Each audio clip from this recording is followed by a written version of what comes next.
If you've ever wondered why lions are golden yellow, these scenes provide the answer.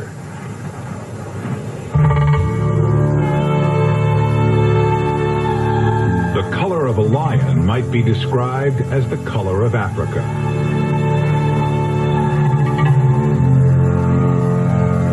You'd never know they were there unless you walked right onto one. This, of course, is what they're hoping that animals like these zebras will do. In tall yellow grass, the zebra's best defense is to move in single file.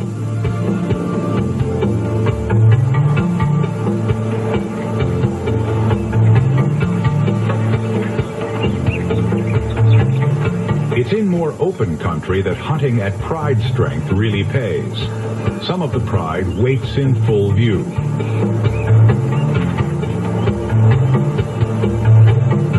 The zebra knows perfectly well that they're there. It also knows that the lions will never make it across the open ground in time to kill.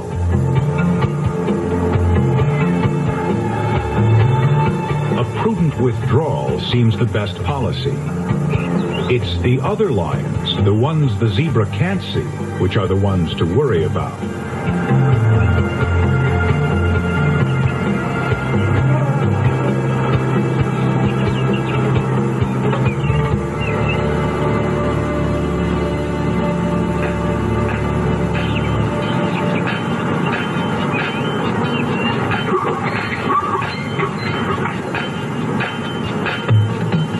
Another party approaches, with them a single wildebeest.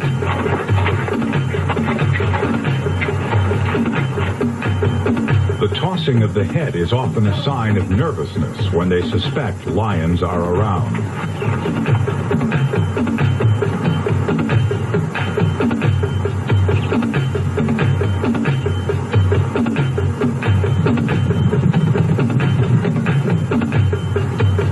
The trap is about to be sprung. This time, the zebra are too wary. But the lone wildebeest looks like a better opportunity.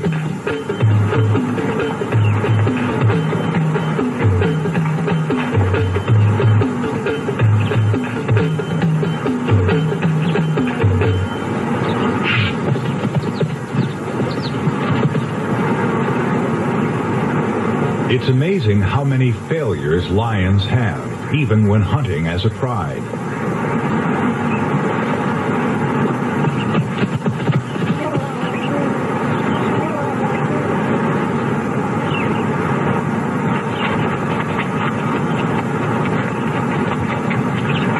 The ambush is laid beside a water hole at the edge of the Etosha Pan.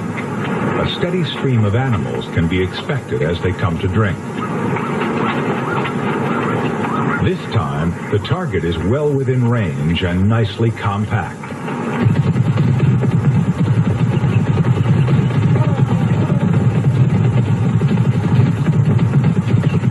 It was this lioness coming from the other direction who made the kill in a cloud of dust. The victim once again is a yearling zebra, not so fleet-footed or experienced as the rest.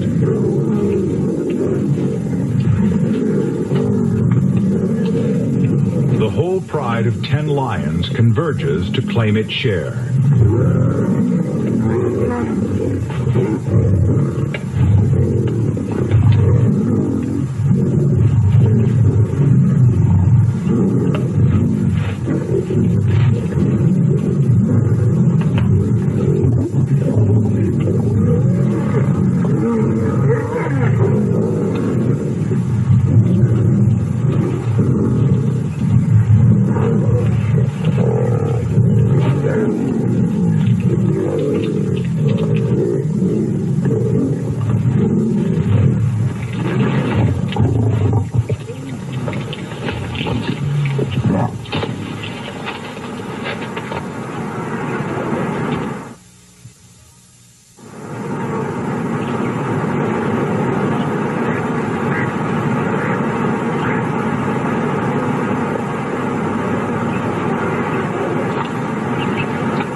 minutes after the kill, There is only a stain on the ground to show where the zebra had been.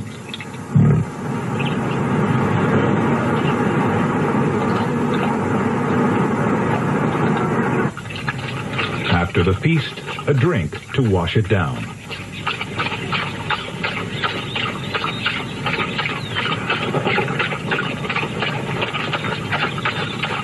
Anyone who owns a cat knows how it uses the rough upper surface of its tongue to lap up milk.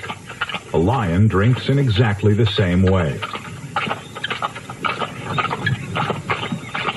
It often drinks about a gallon at a time and takes as much as 10 minutes to lap it all up.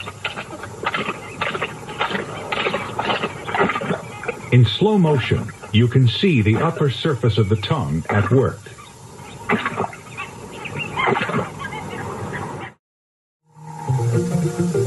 The Umbika Pride, named after one of Etosha's water holes, is dominated by two immense males, each weighing 550 pounds. One is gold-maned, the other black. As long as they're present, no other males dare muscle in on Umbika preserves.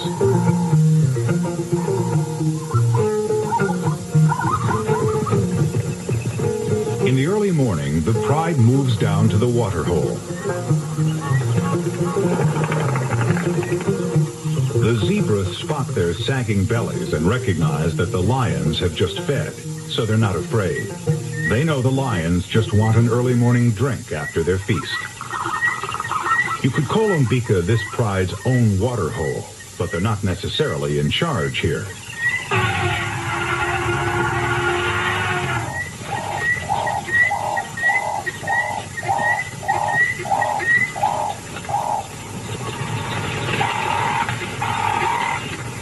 With 6 resident lionesses and frequent young additions, pride strength varies all the time.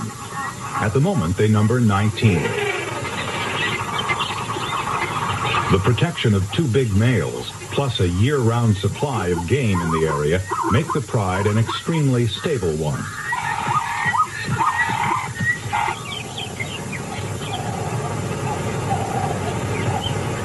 The wrinkled grimace is typical of a lion detecting another lion's scent, in this case a female who is ready to mate.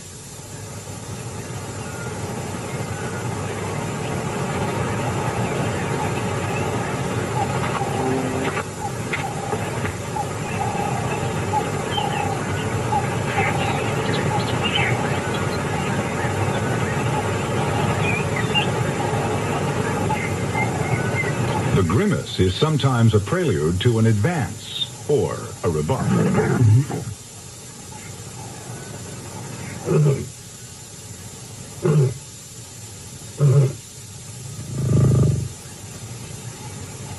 But it's the lionesses who often take the initiative.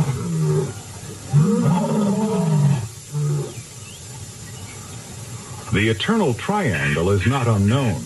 Mating fights are one of the few times when rival males inflict severe wounds on each other.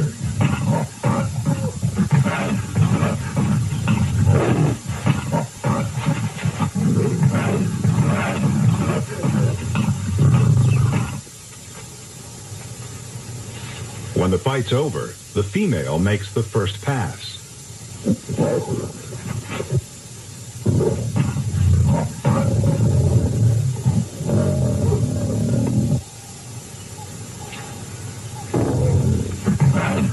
The victor goes to make sure his rival has got the message.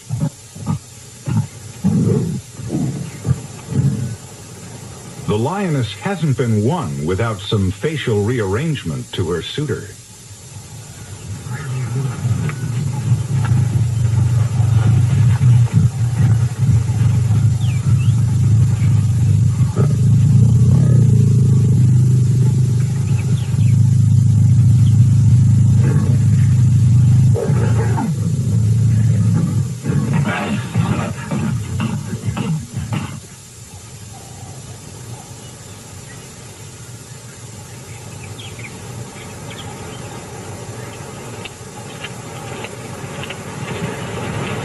The cubs are born after a gestation period of between 105 and 112 days. There can be any number from 1 to 7 in a litter. Just like domestic kittens, they are born blind. They're weaned at around 6 or 7 months. These ones are about 6 weeks old. There's no telling who their father is. In this pride, it could be either Black Mane or Goldie. Cubs in the same litter can have different fathers.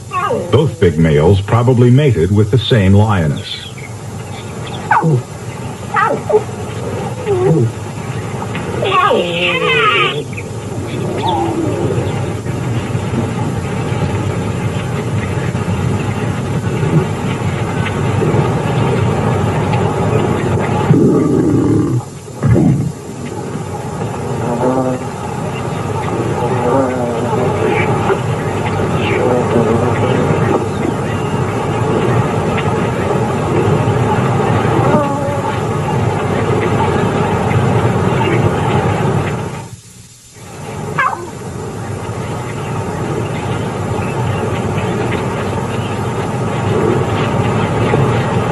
Being born into a stable pride like this one has tremendous advantages for the cubs.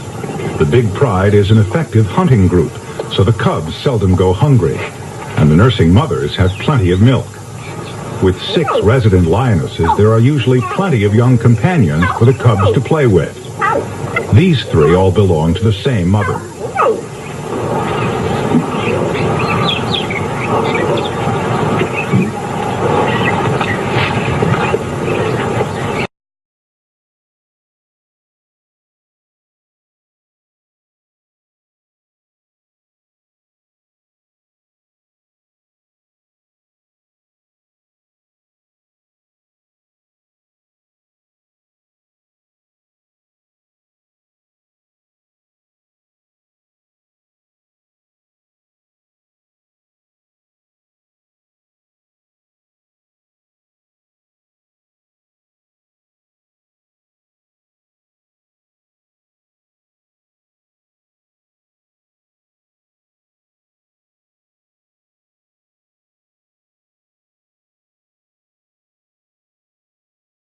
Another advantage of the pride system is that cubs of all ages belonging to different mothers play together. So the smallest cubs can learn the rough and tumble of life at an early age and grow up increasingly able to take care of themselves.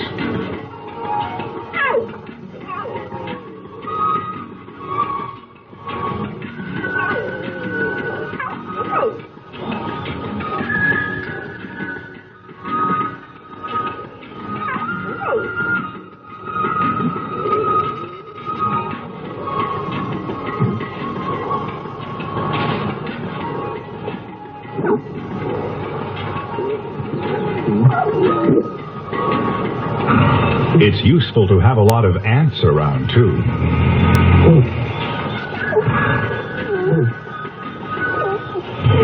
Cubs know that they can appeal to almost any of the lionesses for affection and sometimes even for milk if there's another nursing mother in the pride.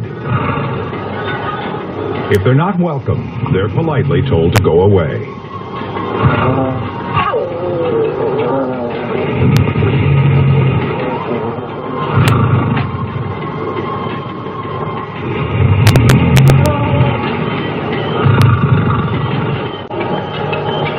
The cub finally returns to her mother, or perhaps to a friendly ant who is also nursing young. It's hard to tell.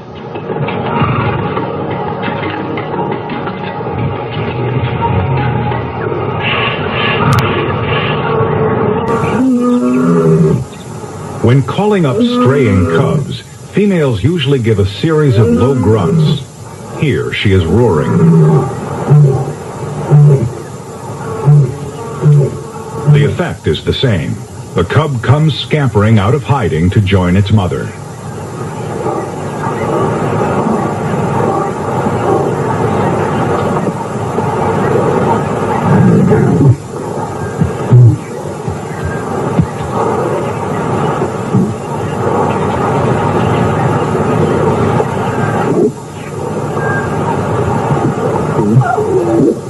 The advantage of having sisters or half-sisters willing to take care of each other's cubs becomes apparent when a mother is seriously injured.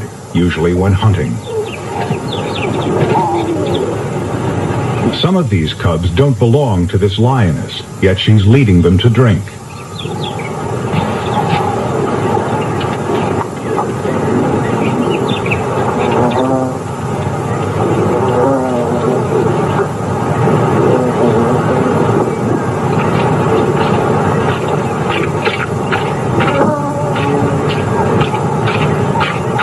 Their real mother lies at the bottom of this small water hole, mortally injured. Her jaws are smashed, probably by the hooves of a zebra she was trying to bring down. She'll no longer be able to feed herself or her cubs, but the pride system gives them a very good chance of being fed and reared by another lioness.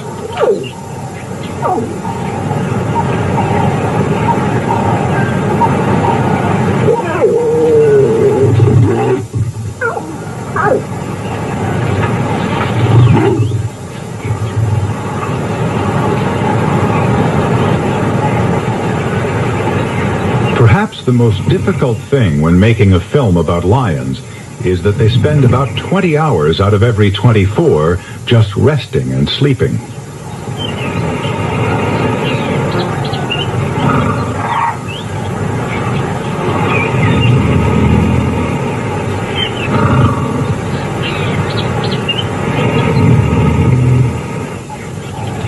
The 4 hours of activity usually occur around dawn and dusk. With the Umbika pride, dawn is the time for hunting. Dusk is often when the pride moves down to the water hole for its evening drink. This pride, unlike many others, never kills there. Nevertheless, the giraffes prefer to keep them well within view.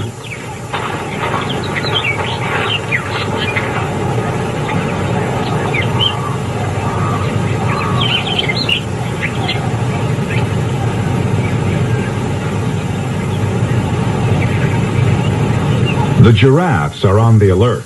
They've got young with them and they're taking no chances.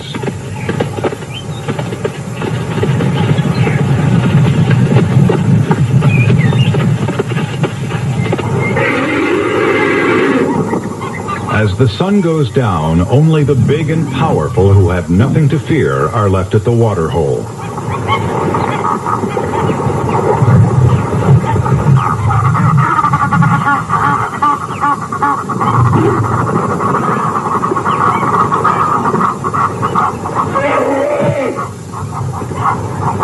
The king of beasts backs down when an elephant wants his drinking place.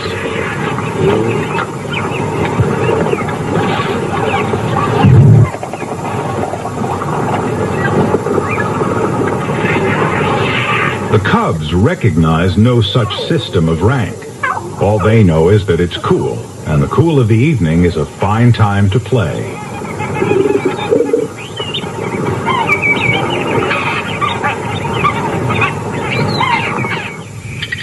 A full moon rises over the water hole where the 19-strong Umbika pride of lions is spending the night. Even in bright moonlight, it would be impossible for an observer to see exactly what happens to the pride during the hours of darkness. But the camera is equipped with an image intensifier. This seizes upon and brightens the merest glimmer of light.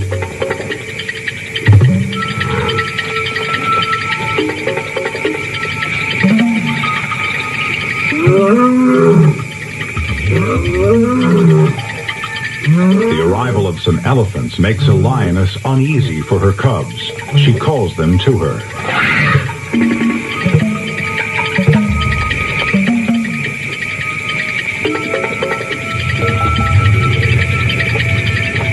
Just as in daylight, it's the lions who move out of the elephant's way.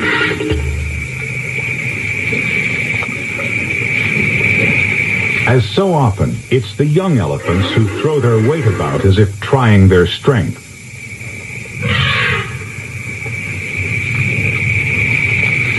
Some more adults with young arrive.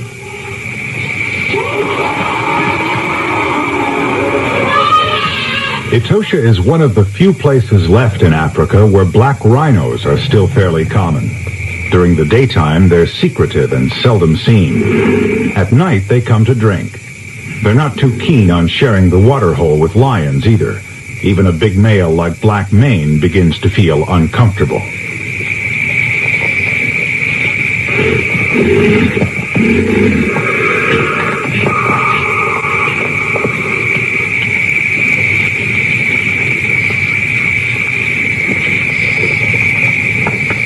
A threat from a quite young rhino, and he's off.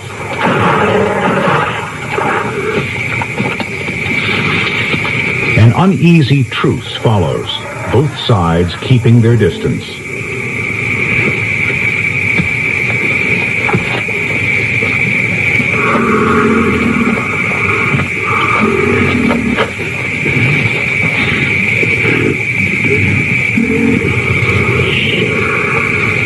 It's highly unlikely that anything serious will develop between the rival groups, although both rhinos and lions do have young with them.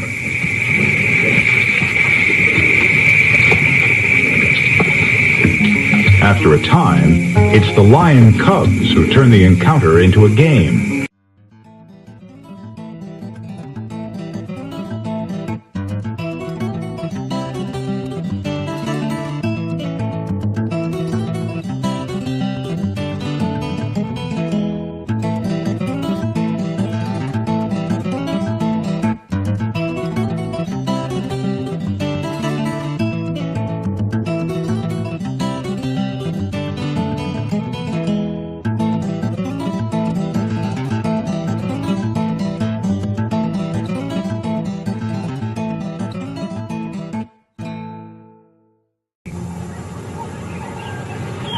The Umbika pride is consistent in its hunting habits. It never kills at its own water hole, and it prefers to go after its prey around dawn.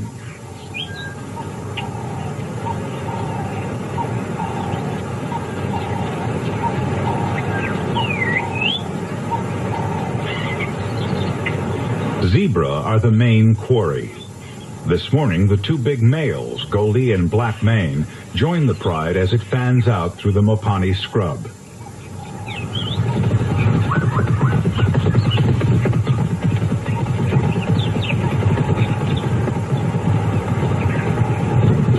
The big zebra herds are wary. Single animals are more easily surprised in the thick cover.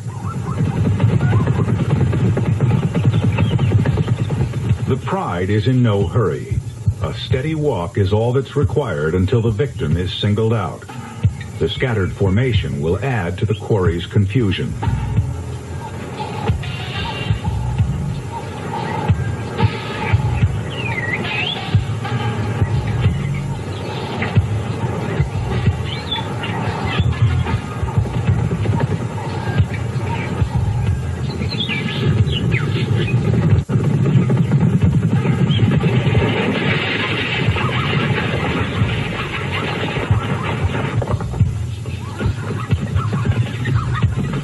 The victim is a youngster, not so quick in its getaway as its more experienced companions.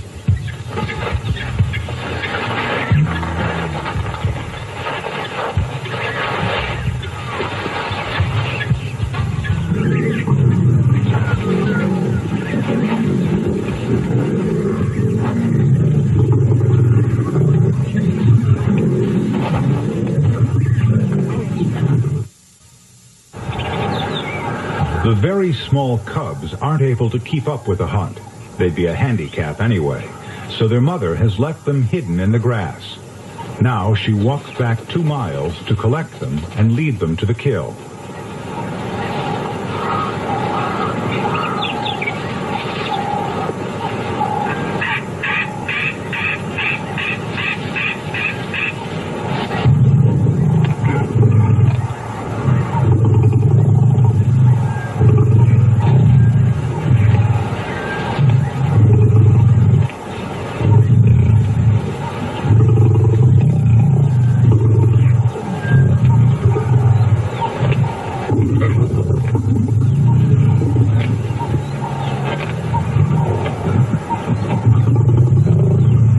In many prides, very small cubs arriving late on a kill would have to go without or even get driven off. The Umbika pride's territory is usually so well stocked with game that there's seldom a food shortage, so the lioness is quite happy to leave her infants to fend for themselves. This one will have to be quick. The kill is fast disappearing.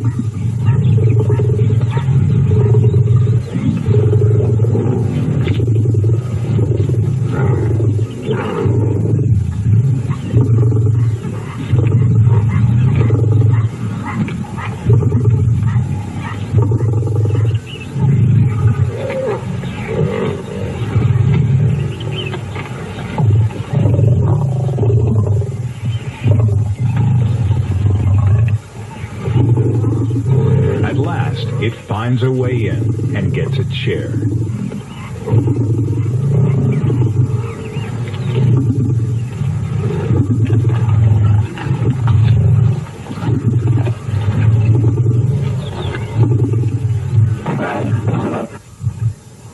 Small cubs have a lot to learn and can be a hindrance in a hunting situation. A kudu bull approaches. So far, he's unaware of an ambush.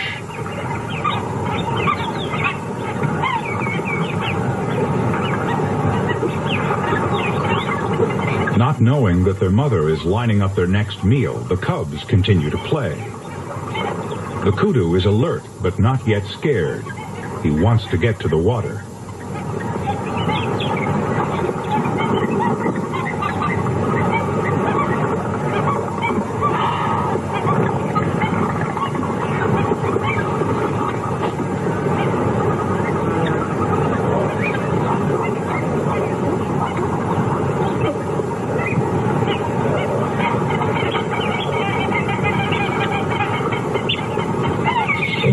An alarm call. Something's given the game away.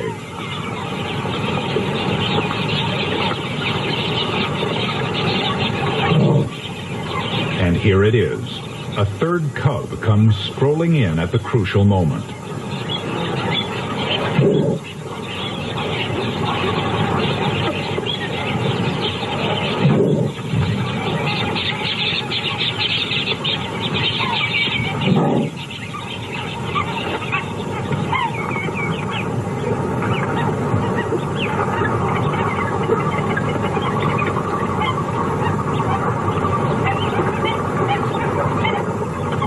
The mother resigns herself to failure. Though very young cubs are tolerated by all pride members, the mothers often get fed up with them and have to discipline their children.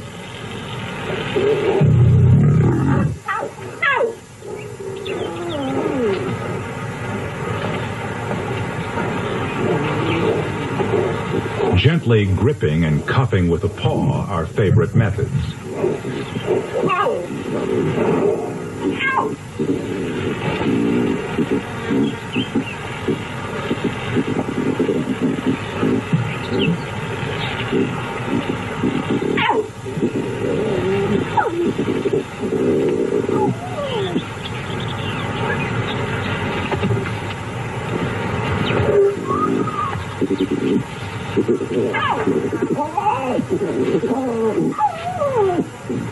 She wants to pick it up, but the cub won't cooperate.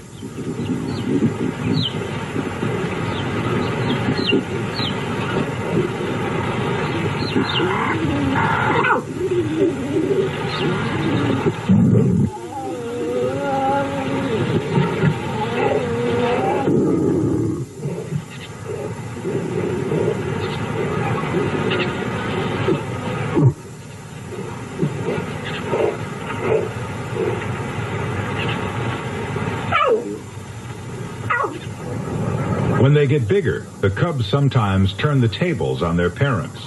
This probably also serves as a lesson in how to trip up prey.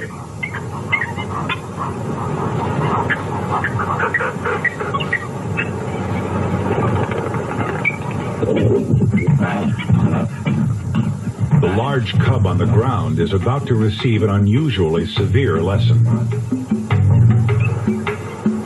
A second lioness with youngster in tow arrives to assist with the disciplinary action.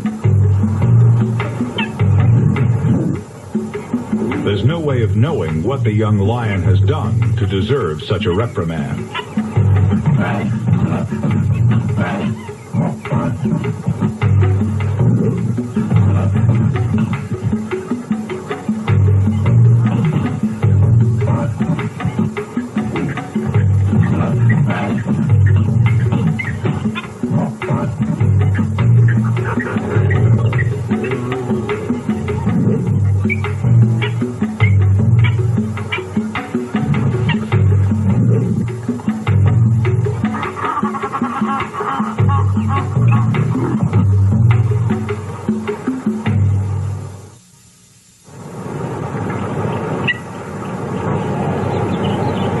If they are to survive, cubs have to learn what's good, or at least possible, to eat.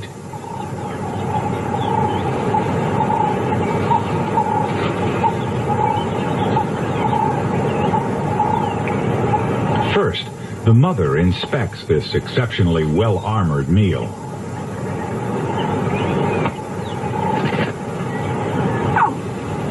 Then she returns to watch the cubs try to find an answer to the problem.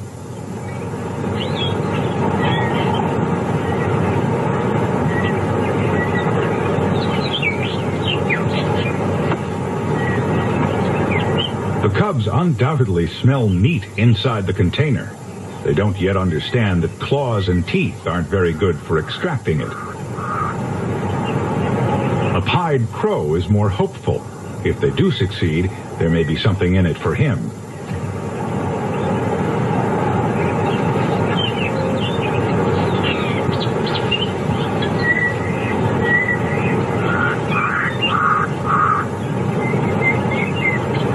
Though this tortoise won't provide a meal, lions do eat a surprising variety of things, including carrion, small mammals such as rabbits and hares, and even occasionally fruit.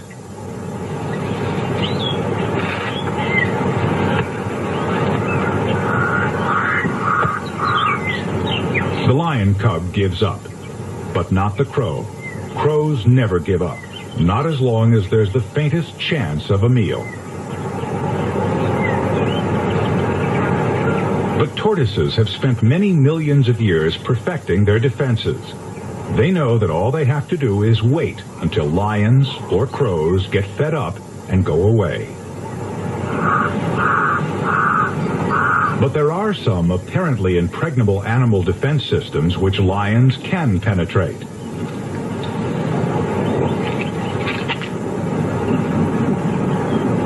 Some lions specialize in killing and eating porcupines.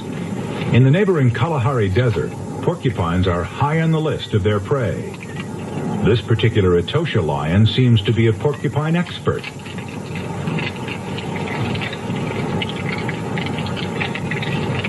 Extracting the quills and even crunching them up calls for a special technique. The quills are as sharp as little lances.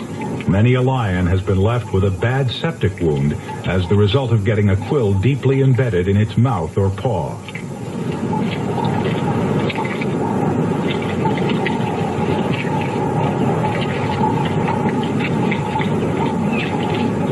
The attraction of porcupine as prey is probably that it's slow and easy to catch.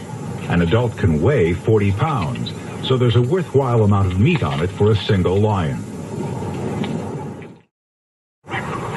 With their robust sense of play, young males soon become a nuisance to the pride and are forcibly told to leave. They then become, at least for a time, lone hunters. To learn his trade, this outcast established himself by a waterhole outside his former pride's territory. Among Etosha lions, he proved a complete exception. For 3 weeks, he was dramatically unsuccessful. Here is a record of some of his more spectacular failures. It wasn't that he lacked targets.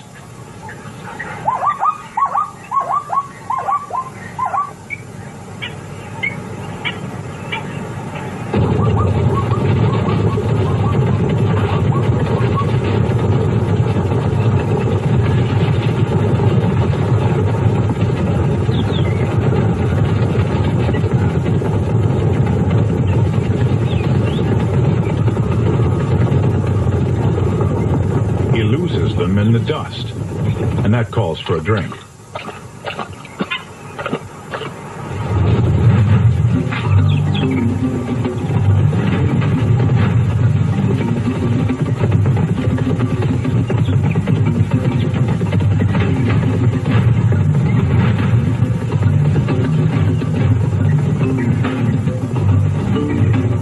Himself too much ground to cover.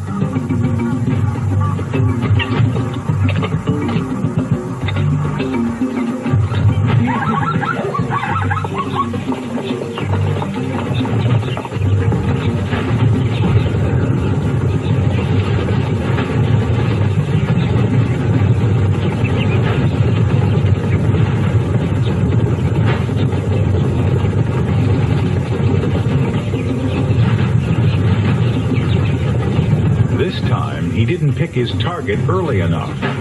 Charging in the midday sun is thirsty work, especially when you miss.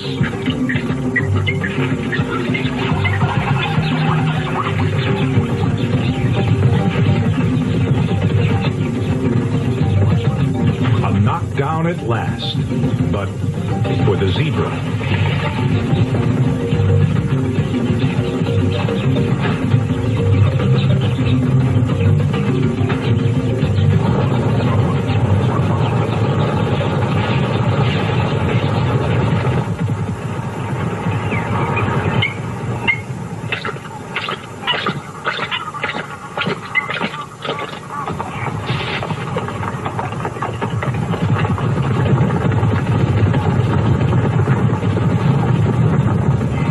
Now he's learning. He switches targets.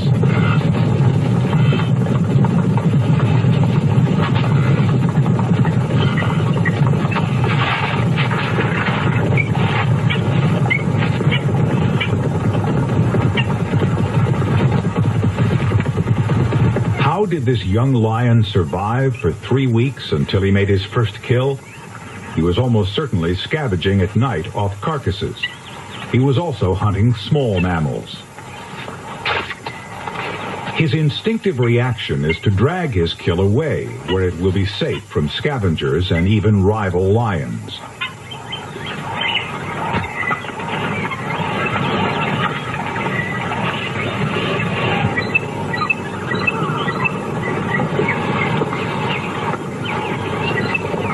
He's had plenty of time to choose the ideal spot. It's an isolated bush.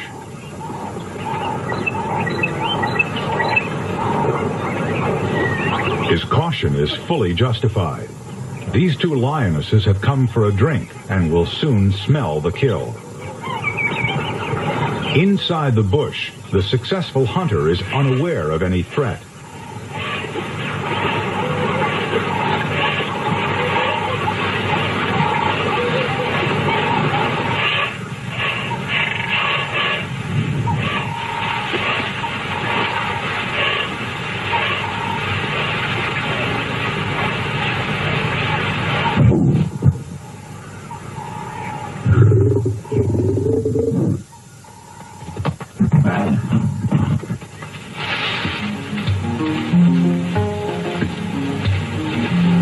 The young male has finally grown up.